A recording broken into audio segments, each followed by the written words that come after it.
നമസ്കാരം. ദിവസത്തെ പ്രധാന വാർത്തകൾ ചർച്ച ചെയ്യുന്ന സ്റ്റേറ്റ് ഓഫ് ന്യൂസിലേക്ക് സ്വാഗതം.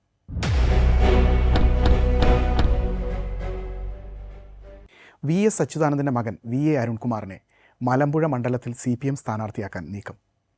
VSനെ മുഖ്യമന്ത്രി പദം വരെ പിന്തുണച്ച മണ്ഡലത്തിൽ അരുൺകുമാറിനെ കൈവിടില്ലെന്ന പ്രതീക്ഷയിലാണ് CPM. അതേസമയം VSൻ്റെ മുൻ PA A. സുരേഷിനെ സ്ഥാനാർത്ഥിയാക്കാൻ UDF ചർച്ചകൾ നടത്തുന്നതായി സൂചനയുണ്ട്. ബുധനാഴ്ച പ്രതിപക്ഷ നേതാവ് VD സതീശൻ്റെ പുതുയുഗ യാത്രയിൽ പാലക്കാട്ടെ സുരേഷിൻ്റെ സാന്നിധ്യവും ചർച്ചയായിരുന്നു. ഇതിനിടെ മലമ്പുഴയിലെ സ്ഥാനാർത്ഥിത്വത്തിൽ VS അച്യുതാനന്ദൻ്റെ മകൻ VA അരുൺകുമാറും നിലപാട് വ്യക്തമാക്കിയിട്ടുണ്ട്. തങ്ങൾ എന്നും പാർട്ടി കുടുംബമാണെന്നും പാർട്ടി തീരുമാനം അനുസരിക്കുമെന്നും അരുൺകുമാർ പറഞ്ഞു. ഇതുവരെ അതേ സ്ഥാനാർത്ഥിത്വത്തെക്കുറിച്ച് ആലോചിച്ചിട്ടില്ല. ഇതിനെക്കുറിച്ചൊന്നും പാർട്ടി ചർച്ച ചെയ്തിട്ടില്ല. A. സുരേഷ് കുമാർ മത്സരിക്കുന്ന കാര്യം തനിക്ക് അറിയില്ലെന്നും അരുൺകുമാർ പറയുന്നു. താൻ അതിനെക്കുറിച്ച് ഒന്നും അറിഞ്ഞിട്ടില്ലെന്നും അതൊക്കെ അദ്ദേഹത്തിൻ്റെ വ്യക്തിപരമായ തീരുമാനമാണെന്നും അരുൺകുമാർ അഭിപ്രായപ്പെടുന്നുമുണ്ട്. അച്ഛനുമായി വൈകാരികമായി ബന്ധമുള്ള സ്ഥലമാണ് മലമ്പുഴയെന്നും അരുൺകുമാർ പറയുന്നു. മത്സര സാധ്യത തള്ളാതെയാണ് അരുൺകുമാർ മാധ്യമങ്ങളോട് പ്രതികരിക്കുന്നതെന്നും ശ്രദ്ധേയമാണ്. VSൻ്റെ മകൻ സ്ഥാനാർത്ഥിയായാൽ മത്സരിക്കണമോ എന്ന് ആലോചിക്കേണ്ടി വരുമെന്നാണ് സുരേഷ് കഴിഞ്ഞ ദിവസം പറഞ്ഞിരുന്നത്.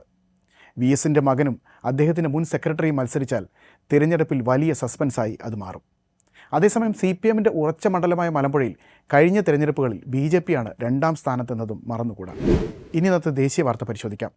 ഡൽഹിയിലെ AI സമ്മിറ്റിൽ ചൈനീസ് റോബോഡോഗ് തദ്ദേശീയമായി നിർമ്മിച്ചതെന്ന രീതിയിൽ പ്രദർശിപ്പിച്ച ഗോൾഗോട്ടിയാസ് യൂണിവേഴ്സിറ്റിയോട് വേദി വിടാൻ നിർദ്ദേശം നൽകിയിരിക്കുകയാണ് സർക്കാർ. സമ്മിറ്റിലെ ഗോൾഗോട്ടിയാസ് യൂണിവേഴ്സിറ്റിയുടെ സ്റ്റാളിൽ പ്രദർശിപ്പിച്ച റോബോട്ട് നായയായിരുന്നു വിവാദങ്ങളുടെ കേന്ദ്രബിന്ദു. തങ്ങൾ വലിയ തുക റോബോട്ടിക്സ് ഗവേഷണങ്ങൾക്കായി നീക്കിവെച്ചുവെന്നും പ്രദർശനത്തിലെത്തിച്ച റോബോഡോഗ് ഇത്തരത്തിൽ നിർമ്മിച്ചതാണെന്നും യൂണിവേഴ്സിറ്റി പ്രതിനിധി അവകാശപ്പെടുന്ന വീഡിയോ ദൃശ്യങ്ങൾ വൈറലായിരുന്നു. കേന്ദ്രമന്ത്രി അശ്വിനി വൈഷ്ണവ് അടക്കമുള്ളവർ റോബോഡോഗിൻ്റെ ചിത്രം സമൂഹമാധ്യമങ്ങളിൽ പങ്കുവയ്ക്കുകയും ചെയ്തു. ഇതിനിടെ ചൈനീസ് മാധ്യമങ്ങളടക്കം രംഗത്തെത്തുകയായിരുന്നു.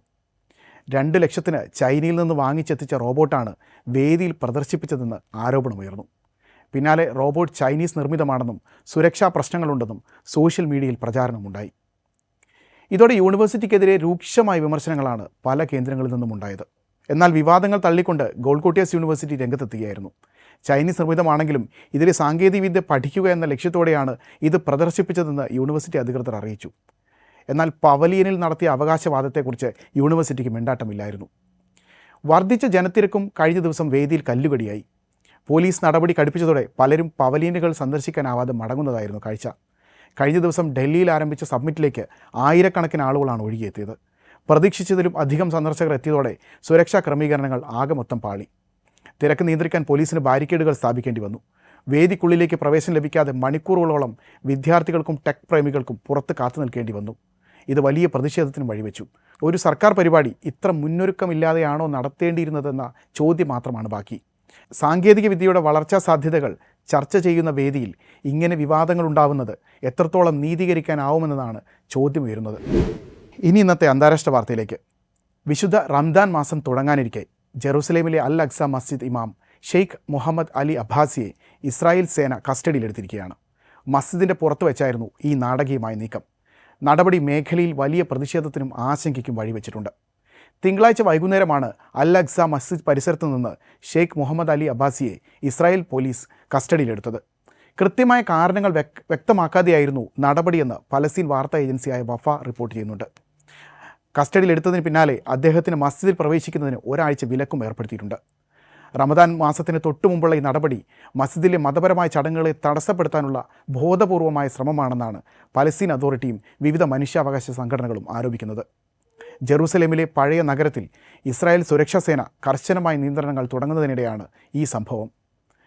പ്രാർത്ഥനയ്ക്കെത്തുന്ന വിശ്വാസികൾക്ക് കർശനമായ പരിശോധനകളും പ്രായപരിധിയും ഇപ്പോൾ തന്നെ നിലവിലുണ്ട്. കൂടാതെ കുടിയേറ്റക്കാരുടെ അതിക്രമങ്ങൾ മസ്ജിദ് പരിസരത്ത് വർദ്ധിച്ചു വരുന്നതായും റിപ്പോർട്ടുകളുണ്ട്. ഇമാമിനെ അറസ്റ്റ് ചെയ്ത നടപടി അപലപിച്ച് ഹമാസ് ഉൾപ്പെടെയുള്ള സംഘടനകൾ ഇതിനകം രംഗത്തെത്തിയിട്ടുണ്ട്. ഇത് അൽ അഖ്സ മസ്ജിദിൻ്റെ സ്വത്വത്തെ തകർക്കാനുള്ള നീക്കത്തിൻ്റെ ഭാഗമാണെന്നാണ് വിമർശനമുയരുന്നത്. അന്താരാഷ്ട്ര സമൂഹം ഈ വിഷയത്തിൽ അടിയന്തരമായി ഇടപെടണമെന്നും ആവശ്യമുയരുന്നുണ്ട്. കിഴക്കൻ ജെറുസലേമിൽ പഴയ നഗരത്തിലും അൽ അഖ്സ പള്ളിയുടെ പരിസര മേഖലയിലും ഇസ്രായേൽ സുരക്ഷാ സേനയുടെ സാന്നിധ്യം വർദ്ധിപ്പിച്ചിട്ടുണ്ട്.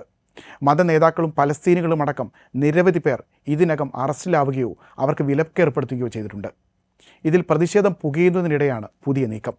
ഇസ്രായേൽ ഭരണകൂടത്തിൻ്റെ പുതിയ തീരുമാനങ്ങൾ മേഖലയിലെ സംഘർഷാവസ്ഥ കൂടുതൽ വഷളാക്കുമെന്ന ആശങ്കയും അന്താരാഷ്ട്ര സമൂഹത്തിനുണ്ട്.